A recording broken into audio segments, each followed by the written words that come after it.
The summer of 2005 in Willow Creek, Georgia, was one for the record books. The air was thick with humidity, the kind that clung to your skin and made every breath feel heavy. In this small suburban town, where oak trees lined the streets and neighbors waved from porches, the Willow Creek community pool was a sanctuary. Families flocked there to escape the relentless heat, their laughter mingling with the splash of water and the hum of cicadas. Children raced to the diving board, parents lounged with iced tea, and for a few hours each day, the world felt simple. But on July 12, 2005, the pool became the stage for a confrontation that would expose the fault lines running beneath Willow Creek's idyllic facade. The Thompson family, Michael, Angela, and their two children, Maya and Jamal, were fixtures in Willow Creek. Michael, 38, was a high school history teacher, known for his engaging lessons on civil rights and his knack for inspiring students. Angela, 36, was a nurse at the local clinic, her calm demeanor a comfort to patients. Their daughter, Maya, 12, was a budding artist with a shy smile, while 8-year-old Jamal was a bundle of energy, always chasing his friends or kicking a soccer ball. As one of the few black families in a predominantly white neighborhood, the Thompsons had navigated their share of challenges: subtle glances at the grocery store, hushed comments at school events. But they'd carved out a place for themselves. They'd lived at 214 Maple Drive for 3 years, paid their community association dues on time, and were regular faces at the pool, where Maya loved her inflatable float and Jamal practiced his cannonballs. That Tuesday afternoon, the Thompsons arrived at the pool, their tote bags stuffed with towels and sunscreen. Maya clutched her new float, a bright pink unicorn she'd begged for at the store. Jamal bounced on his toes, eager to join his friends already splashing in the shallow end. The pool was alive with activity. Kids shrieking, parents chatting, the lifeguard's whistle cutting through the noise.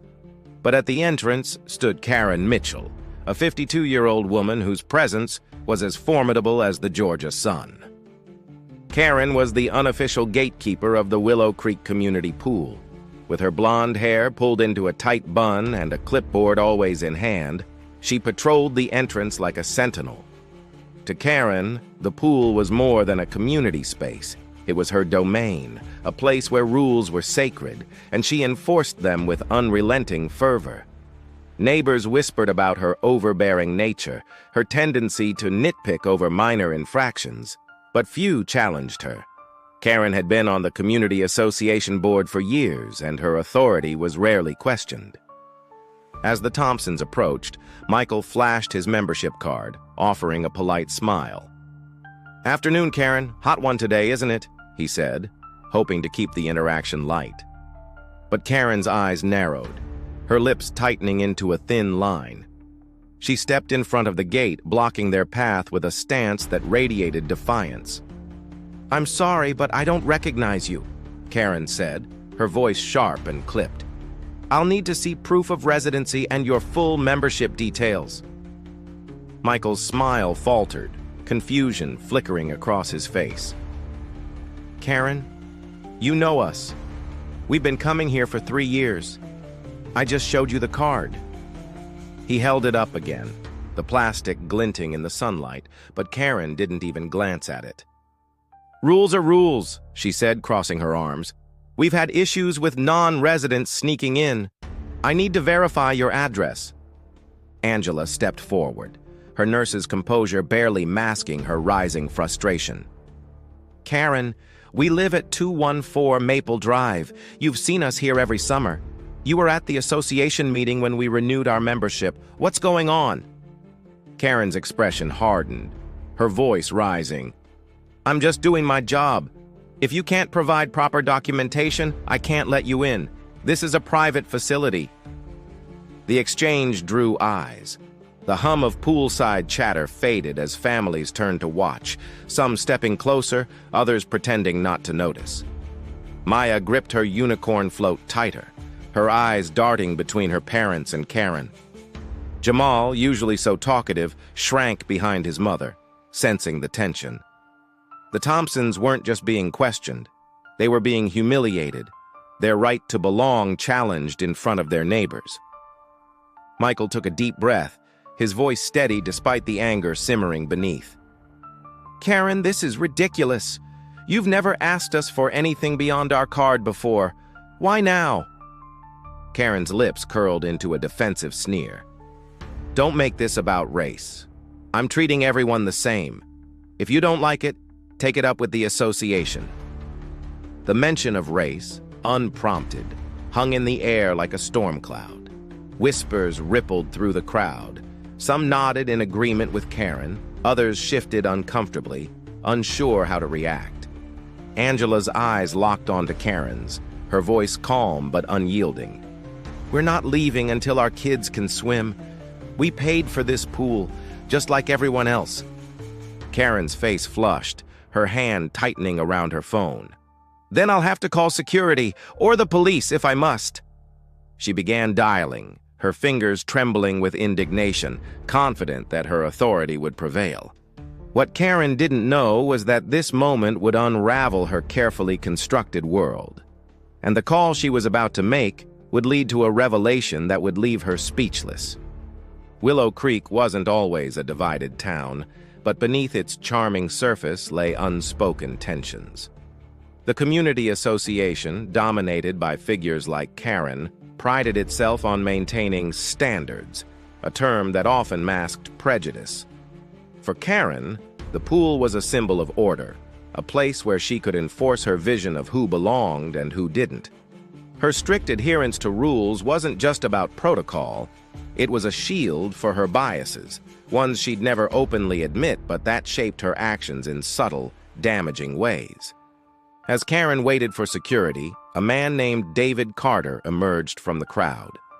David, 62, was a retired attorney who'd moved to Willow Creek a year earlier. With his graying hair and quiet demeanor, he blended into the background, often seen reading mystery novels by the pool. But David's unassuming exterior hid a formidable past. For 30 years, he'd been a civil rights lawyer, taking on cases of discrimination across the South, from segregated schools to unfair housing practices. He'd seen scenes like this before, petty power plays rooted in prejudice, and he wasn't one to stand idly by. "Karen," David said, his voice calm but carrying an unmistakable weight. "I'm a member here too. I've seen the Thompsons at this pool every summer. Why are you questioning their right to be here?" Karen bristled, caught off guard by the challenge. "This is association business, David. I don't need your input." David's eyes didn't waver. It's everyone's business when a family's being singled out for no reason. "Let them in, or I'll make a call of my own." The crowd grew tense, sensing a shift in the air. Karen hesitated, her confidence faltering, but her pride wouldn't let her back down. "I'm following protocol," she insisted, clutching her clipboard like a lifeline. "Security will handle this." Minutes later, Tyler, a young security guard, arrived. At 25, he was new to the job, his uniform slightly too big, his expression uneasy. Tyler knew the Thompsons. His younger brother was on Michael's soccer team, and he didn't relish being caught in this mess. Karen, what's the issue here?" he asked, glancing at the family. "They don't have proper documentation," Karen said, her tone triumphant. "Escort them out." Tyler frowned, his eyes meeting Michael's. "Sir, can I see your membership card again?" Michael handed it over, his jaw tight with frustration. Tyler examined it, then turned to Karen. "This checks out. They're members. I don't see the problem." Karen's face reddened, her voice rising. "I'm in charge here, Tyler. If I say they need more proof, they do." David stepped closer, his voice low but firm.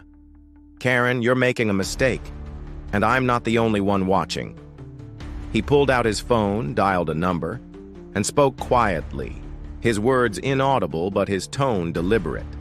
Karen's eyes widened, but she stood her ground, convinced her authority was untouchable. What Karen didn't know was that David's call was to Sarah Jennings, a journalist at the Atlanta Chronicle. Sarah had covered David's civil rights cases for years, exposing injustices that others overlooked. She was already on her way to Willow Creek, her notebook and camera ready to document the scene unfolding at the pool. The standoff stretched on, the summer heat amplifying the tension. Maya and Jamal stood close to their parents, their excitement for a day at the pool replaced by confusion and fear. Maya whispered to her mother, "Why does she hate us?" Angela knelt down, her voice soft but steady. "She doesn't hate us, sweetheart. She's just scared of something she doesn't understand." Jamal, usually so full of energy, was silent, his eyes fixed on the pool where his friends played, oblivious to the drama at the gate. For the Thompsons, this wasn't just about swimming. It was about their right to exist in this community, to be treated as equals in a space they'd paid to access. The crowd was now divided. Some neighbors nodded in support of Karen's rules, their whispers laced with agreement that the pool needed protecting. Others, uncomfortable with the scene, murmured that this was unfair, their phones subtly capturing the confrontation. A few parents ushered their children away, unwilling to let them witness the escalating drama, while others stayed, drawn to the spectacle. Tyler, caught between Karen's orders and his own instincts, tried to mediate. "Look, Karen, their card is valid. Maybe we can sort this out inside." Karen snapped, "I said no. If they don't leave, I'm calling the police." Before she could dial, David hung up his call and stepped forward. "Karen, you might want to rethink that. The person I just spoke to is on their way, and they're not going to like what they see." Karen laughed, a sharp, nervous sound. "Who, your lawyer friend? This is my pool, David. I make the rules." David's expression remained calm, almost pitying. "It's not your pool, Karen. It belongs to the community, and you're about to learn what that really means."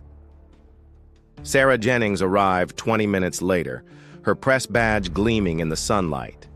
At 45, she was a seasoned reporter with a reputation for exposing injustice. Her sharp eyes took in the scene, the Thompsons standing resolute, Karen clutching her clipboard, the crowd watching in uneasy silence. She approached with purpose, her camera ready. "Ms. Mitchell?" Sarah said, her voice professional but pointed. "I'm Sarah Jennings with the Atlanta Chronicle. I'd like to ask you a few questions about why this family is being denied entry to a facility they're entitled to use." Karen stammered, her confidence crumbling. "This isn't public. It's a private pool, and I'm just enforcing the rules." Sarah raised an eyebrow, glancing at the membership card in Tyler's hand. "Rules that don't seem to apply to other members. Care to explain why you singled out the Thompsons?" The crowd fell silent, all eyes on Karen. Her face flushed and she gripped her phone tighter, as if it could shield her from the scrutiny. "I'm not singling anyone out," she insisted. "I check everyone's credentials." Michael spoke up, his voice calm but cutting. "You didn't check the 3 families who walked in before us. All white, by the way. Why us, Karen?" The question landed like a thunderclap, unanswered but undeniable. Sarah scribbled in her notebook, her pen moving swiftly. "I've spoken to witnesses who say this isn't the first time you've targeted certain families, Ms. Mitchell. Would you like to comment?" Karen's eyes darted to the crowd, searching for allies, but the faces looking back were a mix of embarrassment and disapproval. She opened her mouth, then closed it, realizing she was trapped. At that moment, Linda Harris, the president of the Willow Creek Community Association, arrived. Linda, a soft-spoken retiree in her 60s, was respected for her fairness and dedication to the community. David had texted her during his call with Sarah, and she'd come to see the situation for herself. "Karen, what's going on here?" Linda asked, her tone more disappointed than angry. Karen tried to regain control. "I'm just doing my job, Linda. These people didn't provide proper documentation." Linda looked at the Thompsons, then at the membership card. Michael, Angela, I'm so sorry. This is unacceptable. You're welcome here and your kids can swim. Karen, step aside. Karen's jaw dropped, her authority shattered. But Linda— No buts, Linda said sharply. This stops now. We'll be discussing your role at the next board meeting. As the Thompsons finally entered the pool, Maya and Jamal ran to the water, their laughter a small triumph. Angela squeezed Michael's hand, her eyes misty but proud. The crowd began to disperse, some clapping for the Thompsons, others avoiding Karen's gaze. Sarah approached Karen, who was now pale and trembling. Ms. Mitchell, my sources tell me you've been involved in other incidents like this. Care to explain before I publish my story? Karen's reaction was priceless. Her clipboard clattered to the ground, her hands shaking uncontrollably. You can't do this, she whispered, her voice breaking. You'll ruin me. Sarah's voice was calm but unrelenting. I'm just reporting the truth. If you have nothing to hide, you have nothing to worry about. The aftermath was swift and seismic. The next day, Sarah's article hit the front page of the Atlanta Chronicle. Willow Creek Pool Incident Exposes Bias in Community Rules. It detailed Karen's actions, backed by witness statements, the Thompsons' account, and interviews with other families who'd faced similar scrutiny. The story went viral, shared across X, and picked up by local news stations. Willow Creek became a flashpoint for discussions about race, privilege, and the subtle ways prejudice persisted in small-town America. Karen was removed from her position on the Community Association Board, her reputation in tatters. She issued a public apology, claiming she was just following protocol.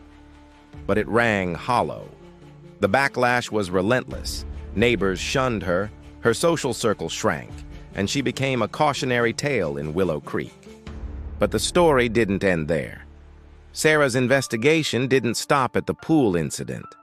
Prompted by an anonymous tip, she dug into Karen's past, uncovering records from a previous community association in a nearby town. In the late 1990s, Karen had been involved in similar discriminatory practices, targeting minority families with excessive scrutiny.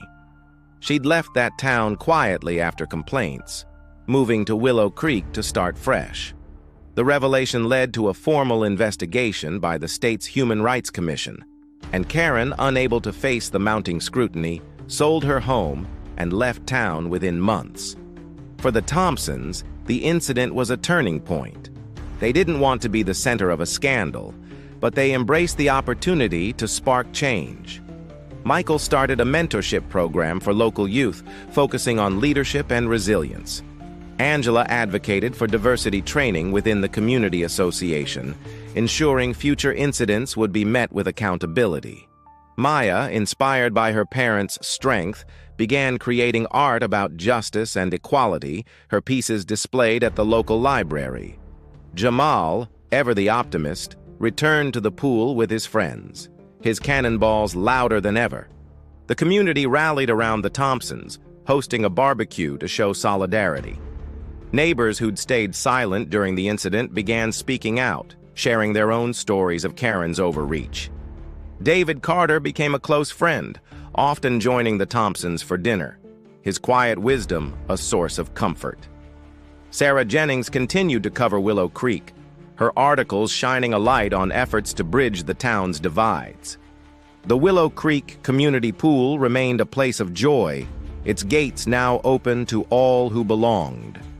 Every summer, as the sun blazed and the water sparkled, the Thompsons were there, swimming, laughing, and reminding everyone that some battles were worth fighting.